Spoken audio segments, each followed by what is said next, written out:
Olá, pessoal! Estamos de volta com mais um episódio do LCcast, podcast do Ladei Cerqueira Advogados Associados. Esse podcast que tem a missão de tirar todas as suas dúvidas jurídicas. E o tema de hoje é terceirização e contratação de prestadores de serviços. É uma dúvida muito para o mundo corporativo. Eu sou Renata Falcone e hoje nós temos a doutora Thaís Cerqueira, sócia do Ladei Cerqueira Advogados Associados, que vai tirar todas essas dúvidas para a gente. Olá, doutora! Seja muito bem-vinda. Olá, Renata, muito obrigada. Estou muito feliz de a gente estar aqui falando sobre esse tema, um tema que está bem atual, o cenário mudou um pouco, né, nos últimos anos. Um pouco? Então, estou muito feliz, é uma dúvida muito corriqueira lá no escritório, eu acho que é um tema muito relevante para a gente tratar. E o mais importante é que aconteceram mudanças, né, nesse cenário. Até pouco tempo atrás era muito mais rígido, né, os problemas trabalhistas causavam toda hora alguma forma de processo. Então, agora parece que houve um aval do STF. Explica isso pra gente. Então, vamos lá, né? Eu acho que antes de falar desse aval do STF, é importante a gente falar um pouco da reforma trabalhista, que ela aconteceu em 2017. E ali, com essa mudança da legislação trabalhista, a gente já teve uma mudança significativa, né? De paradigma mesmo. E uma flexibilização maior. A gente viu um cenário de que se deu mais liberdade tanto para o empregador como para o empregado ajustarem aquelas regras, né, do contrato de trabalho. E acho que dentro dessa lógica e deste caminho, a gente chegou a essa decisão do Supremo. Antes da reforma, e antes mesmo da alteração, né, da legislação de terceirização, o tema de terceirizar era tratado de uma forma muito rígida, né? Não era possível você terceirizar toda e qualquer atividade, mas apenas aquelas atividades que eram consideradas atividades meio, né? Atividades acessórias à empresa, por exemplo, limpeza, alguma coisa nesse sentido. Com essa mudança, o que é que ficou permitido? Olha, agora você pode terceirizar todas as suas atividades da cadeia produtiva. E aí você inclui também a atividade principal da empresa, né? A atividade fim da empresa. Esse foi o momento glossário, você já trouxe pra gente, né? A atividade fim é a atividade principal. Atividade. Antes e a atividade meio é uma atividade acessória, né? Antes era permitido que você terceirizasse essa atividade acessória. Uhum. E agora como seguranças, pessoal de repente limpeza ou um determinado... Que não era a principal atividade da empresa. Hoje é possível você terceirizar, inclusive, parte da sua cadeia produtiva ou a sua atividade principal. E aí o Supremo veio, né, decidindo através de um tema específico e trouxe uma decisão definitiva em relação à terceirização nesse sentido. Que é legal, é óbvio, desde que não seja aquelas situações de fraude, algum tipo de fraude que seja constatada, mas a rigor é uma contratação que é possível e é legítima. Tá, vamos então esclarecer um pouquinho para o ouvinte alguns termos, porque tem se falado muito também de pejotização. Qual é a diferença entre terceirizar e fazer pejotização, se é que o termo está correto? Na verdade, tem se falado muito desses dois termos como se fosse a mesma coisa. A terceirização é uma questão que já foi objeto de definição do Supremo, que é o que a gente acabou de falar, né? Uhum. A pejotização, não. Hoje a gente ainda está em discussão e isso, o Supremo ainda não deu uma decisão final sobre esse tema, tanto sim que os processos que discutem a pejotização em todo o país, eles estão suspensos, aguardando essa posição, mas são conceitos diferentes. Eu vou lhe explicar um pouquinho qual é essa diferença. A gente agradece. A terceirização acontece quando você, na empresa, contrata uma outra empresa, que aí é chamada de uma agência terceirizadora, uma empresa terceirizadora, e essa empresa ela vai lhe fornecer o trabalhador e a mão de obra. Então, a relação existente entre essa empresa e aquele trabalhador e aquela mão de obra é uma relação seletista. É uma relação CLT, com todos os encargos e todos os direitos trabalhistas. A pejotização é diferente, você contrata uma pessoa através de um CNPJ. Então, a sua contratação é direta daquela pessoa. Então, você vai contratar um profissional, um prestador de serviço, através de um CNPJ, que pode ser um MEI ou uma outra conotação jurídica. Ele é sócio daquela empresa e você contrata ele, a pessoa dele, né? Uhum. E aí a discussão é se isso é uma forma de burlar ou não as regras trabalhistas. A pejotização, ela tem uma aderência muito grande com a contratação do serviço autônomo, né? Porque ali já há uma autonomia. Os médicos, por exemplo, eles são profissionais que pela essência, né, têm uma autonomia na maioria dos casos. Ou profissionais de TI, por exemplo, né? Também é possível você... Ou para um serviço que não é constante, mas é eventual. Também. Então, assim, a diferença básica é essa. Então, hoje, o que a gente tem é uma definição sobre a terceirização e a pejotização está ainda pendente dessa decisão. A gente tem uma expectativa de que o Supremo siga um pouco essa linha de considerar que, se não há fraude e for legítima essa contratação, porque o que acontece, e a reforma trabalhista trouxe muito isso, existem vários tipos de prestadores de serviço. E há prestadores de serviços que têm um conhecimento, né? Eles têm um nível superior, ou eles têm um padrão remuneratório, né? Uma remuneração alta. Então, são pessoas que estão em maior condições de discutir, né? Sua relação de trabalho. Uhum. Então, não há por que ter uma proteção exagerada para pessoas que têm condições de discutir em termos iguais, entendeu? Entendi. Mas basicamente assim, isso. Então a empresa vai contratar um prestador de serviço. Quais são os principais erros que elas têm cometido e que têm levado ao que é considerado fraude? Uhum. Vamos lá. É que você fala muito sobre o que não é fraude, tá? O que é fraude? O que foi o erro da empresa e isso pode ser considerado fraude? Para falar o que é fraude, a gente precisa falar um pouco do que é uma relação trabalhista, né, de emprego, né? Uma relação de trabalho, porque o prestador de serviço também é uma relação de trabalho em sentido amplo. Porém, a gente está falando de relação de emprego, seletista, o empregado, Sim, né? Vamos dividir os dois. Então, a CLT, ela tem um artigo específico que ela fala de requisitos para que aquela relação seja considerada relação de emprego. Então, tem que ter uma habitualidade, uma pessoalidade, uma subordinação, uma onerosidade. São conceitos bem assim que a gente precisa destrinchar um pouco. Né? Então, assim, para você ser empregado, você tem que ser subordinado. Então, tem que receber ordem, você tem que ter pouca liberdade dentro daquele contexto. Né? O seu empregador, ele lhe dá ordens, ele controla seu horário, suas tarefas, a forma como isso é feita. Uhum. A habitualidade, ele exige que você esteja ali de uma forma contínua, num determinado período. Pessoalidade, ele quer você, a pessoa específica, certo? E a onerosidade. A onerosidade é a remuneração. Sim, né? Ela segue essas regras. E a legislação trabalhista fala muito assim de remuneração fixa, né? Esse basicamente é isso.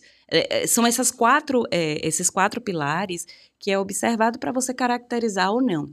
Cada caso vai ser observado, alguns têm uma relevância maior para a caracterização, como a própria subordinação. Explique melhor, vamos ao momento glossário novamente, a subordinação. Você fala assim, sabe, o empregado tem que seguir ordens, mas, por exemplo, um prestador de serviço também tem que seguir ordens. Qual é a diferença?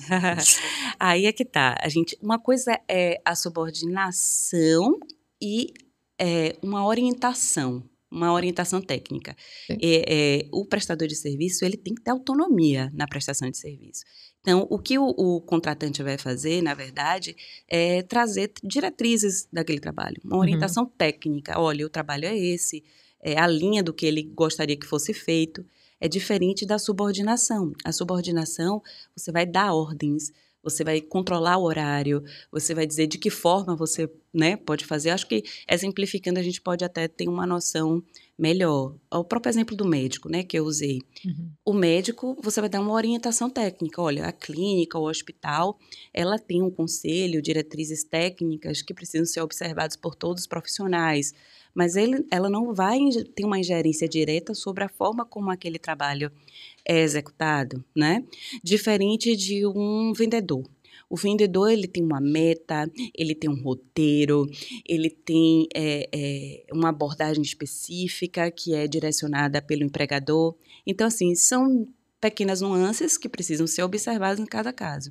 Mas, basicamente, é isso. E no caso da terceirização, na verdade, é a contratação de uma outra empresa que vai fornecer aquele prestador de serviço. Então, são outras regras. Quais são as cláusulas na hora de determinar um contrato com uma empresa de terceirização? Acho que o mais importante do contrato porque você está contratando a empresa, você não está contratando o empregado. Então, deixar muito claro, o contrato tem que ser muito bem feito ter um objeto muito específico e deixar claro aquela autonomia. Poxa, a gestão daquele empregado vai ser feita pela empresa. A subordinação dele está relacionada àquela empresa. A responsabilidade por encargos ou até numa reclamação trabalhista ou algo desse sentido seria daquela empresa. E nessa contratação direta, né, da PJ, né, como fazer também? Ter um contrato muito bem elaborado, com um objeto muito específico. A gente recomenda que preveja no contrato essa questão da autonomia, que não tenha um horário prefixado, que você coloque, assim, de uma forma ampla. Olha, você vai ter que prestar esse serviço durante a semana, no horário comercial, mas não dizer que é das 9 às 18, eu ia perguntar sobre o horário, com um horário de intervalo, né? Porque esses são conceitos que são da relação de emprego, né? Entendi. Então, assim, uma coisa que você pode ver, não tenha contratos longos, tenha contratos por prazo determinado e não por prazo indeterminado. O prazo indeterminado pode acabar parecendo que você precisa dele para sempre, né? Você tem aquela necessidade, né, daquele empregado. A forma de remuneração, tente ajustar uma forma de remuneração que seja por tarefa, pelo serviço prestado e não necessariamente, né, por período de tempo. Por período de tempo e fixa, entendeu? Entendi. O importante é ter essa característica de que tem uma liberdade ali, né? Aquela pessoa não está exclusivamente trabalhando para a empresa, ela tem uma liberdade para fazer a prestação de serviço, inclusive para outros tomadores de serviço, né? Existe uma periodicidade mínima para determinar se é uma contratação de prestação de serviço ou se é CLT? Por exemplo, se for segunda, quarta e sexta. Não tem. Exceto pelo doméstico, né? Que tem aquela questão já prevista em lei, que se for 2 dias na semana, diarista não tem como reconhecer vínculo, né?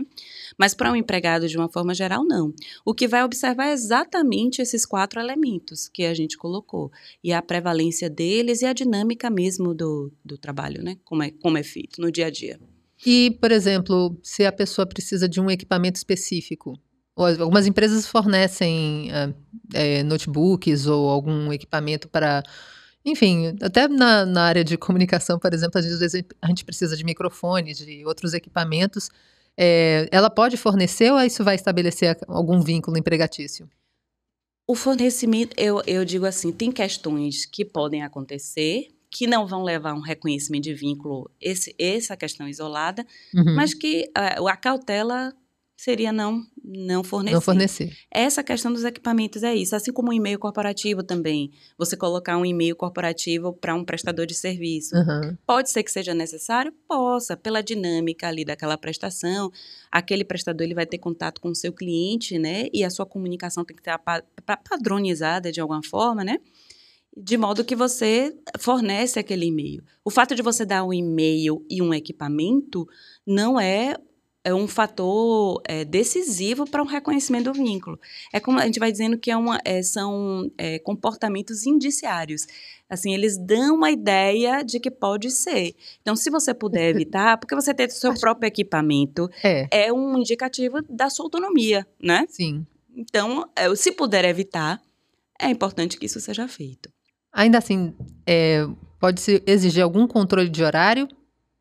Não. Muito específico? Não. Controlou o horário, já é... Não, e a gente se depara muito com isso lá no escritório. E que é importante ter esse cuidado. O prestador de serviço, ele tem autonomia. Inclusive, se ele não for ao serviço num dia e for no outro, né, é importante que, por óbvio, a depender da prestação de serviço, é preciso, às vezes, que esteja, né, de uma forma diária. Mas ele não tem uma penalidade por não comparecer. Né? Ele pode, de repente, trabalhar mais num dia e no outro não está ali. Ele não tem uma satisfação. E, ao mesmo tempo que ele não deve uma satisfação àquele tomador, ele também ele tem a liberdade de fazer o próprio horário dele e não tem nenhuma penalidade, né, específica. Porque se isso acontecer, aí já é mais indício de que não é uma relação de prestação de serviço autônoma. É uma relação de emprego disfarçada, entendeu? Entendi. E esse que é o perigo, né? Se a empresa faz um contrato que não tem essa clareza, ela pode correr o risco de ser autuada, né? Autuada é a palavra certa? Ela pode ser autuada, sim. Ela pode sofrer fiscalização dos órgãos da Superintendência Regional do Trabalho, como ela pode também ser alvo de uma ação trabalhista para reconhecimento de vínculo, que são ações que cresceram muito. É um tema que ainda se demanda muito na Justiça do Trabalho e que tem um potencial de risco e passivo trabalhista bem significativo, porque uma vez reconhecido o vínculo, você vai ter que pagar todas aquelas verbas trabalhistas que você não pagou durante os anos, né? Então, o potencial de risco é muito grande. Ainda assim, a pejotização tem aumentado muito nas empresas no geral, né? Sim, e ela, assim, se você seguir de uma forma clara, porque assim, na relação É muito mais a questão do contrato. no direito trabalhista, a vigência mesmo é do princípio da realidade. Então, mais importante do que, lógico que os contratos, os instrumentos são muito importantes, mas a realidade é muito importante, né? Então, assim, essa relação tem que ser genuinamente uma prestação de serviço. Uma vez que seja e que ela esteja bem elaborada, bem organizada, o risco vai ser cada vez mais menor, né? Até por todo esse contexto que a gente trouxe aí do Supremo e da própria alteração com a reforma trabalhista. Entendi. Então, acho que você tem que se cercar desses cuidados. Ter um bom contrato, bem elaborado, né? Um contrato que tenha a previsão do objeto bem específico, que nesse contrato preveja essa autonomia, né? Que você tenha também, que você preveja essa autonomia e que você tenha a questão da remuneração atrelada à produtividade e que você treine sua equipe, porque às vezes isso também é uma questão de consciência, né? Da instituição, né? Porque, assim, o seu gestor também tem que entender que aquele é um prestador de serviço. Então, às vezes, a gente se depara com circunstâncias, a gente viu um cliente entrou em contato com a gente, mas não, a gente está fazendo processo seletivo para as pessoas que a gente está contratando com PJ. Aí a gente, não, mas aí já é um indicativo de que essa atividade, essa função que você está disponibilizando não é uma função de emprego. Ou não é uma função de prestação de serviço, é de emprego, porque o processo seletivo, ele implica nessa escolha de uma pessoa específica, né? A pessoalização, que é outra questão que a gente queria tirar falado, a dúvida. Então, vamos voltar aos termos. Pessoalização seria o caso. Se você faz uma entrevista, é porque você está escolhendo uma pessoa específica. Então, isso também estabelece... porque assim, você não pode substituir essa pessoa, né? Aquela pessoa não pode se fazer substituir. Sendo ela imprescindível para o trabalho, né? É uma das coisas que, aliada às outras todas, pode caracterizar uma relação de emprego, realmente. Aí temos também a questão do horário. Então, o horário não pode ser rígido, né? Não. A remuneração tem que ser pela prestação do serviço e não de forma continuada. Na medida da possibilidade, você tentar fazer por projeto, por serviço prestado, né? Com relação ao horário, ter um cronograma, né, de horário e não necessariamente horários fixos, né? Você tem uma coisa mais flexível, que a pessoa tenha mais liberdade. A ideia é essa. Tínhamos falado dos equipamentos, mas você falou agora de treinamento. Então, treinamento não estabelece relação de vínculo empregatício? Não necessariamente. Na verdade, quando eu falei de treinamento, eu falei de treinamento do gestor, né? Ah, tá, do gestor. Porque às vezes a própria empresa, a corporação como um todo, ela acaba tratando o prestador de serviço da mesma forma que ela trata o empregado. E aí é preciso fazer essa educação interna, né? De que o prestador de serviço ele tem que ser tratado como prestador de serviço, que é dentro dessa lógica de autonomia, né? Toda essa questão que a gente falou, já que você tá que é diferente do empregado. Né? Entendi. Quais outros sinais vermelhos podem acontecer? Tem algum que você não tenha ainda citado? Acho que esses principais que a gente falou. Os principais. Está controlando, tem uma dependência econômica excessiva do empregado. Por exemplo, aquela é a única fonte de renda dele, né? Ele só trabalha ali. Então, são sinais de que isso... Mas, principalmente, a subordinação jurídica. Se você consegue ver essa aderência dele à atividade de uma forma que tem pouca liberdade...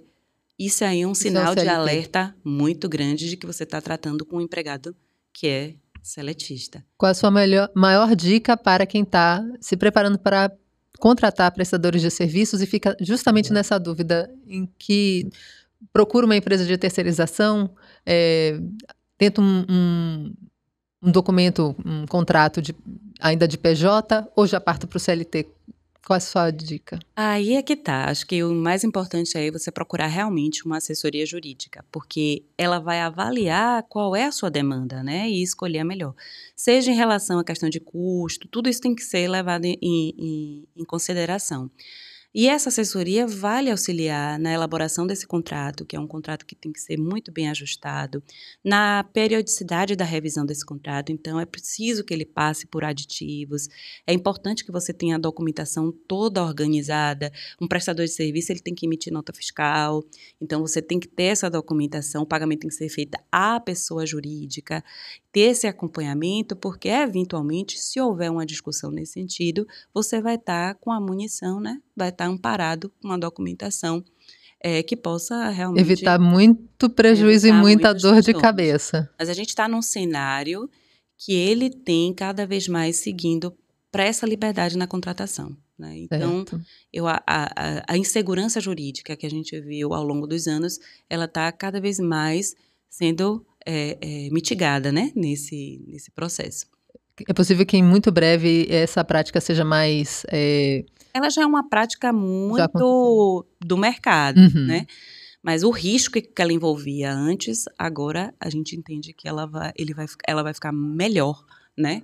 O empregador e o empresário, ele vai ter mais segurança para contratar dessa forma. Ok, muito obrigada, doutora. Essa foi a doutora Thaís Cerqueira, sócia do Ladei Cerqueira Advogados Associados, que é quem está a par desse podcast que tira todas as suas dúvidas jurídicas. Se você tem alguma dúvida que você ainda não tirou com essa entrevista, não deixe de colocar lá nos comentários, busca a gente nas redes sociais e continua seguindo o LCcast. Eu sou Renata Falcone e a gente se vê no próximo episódio.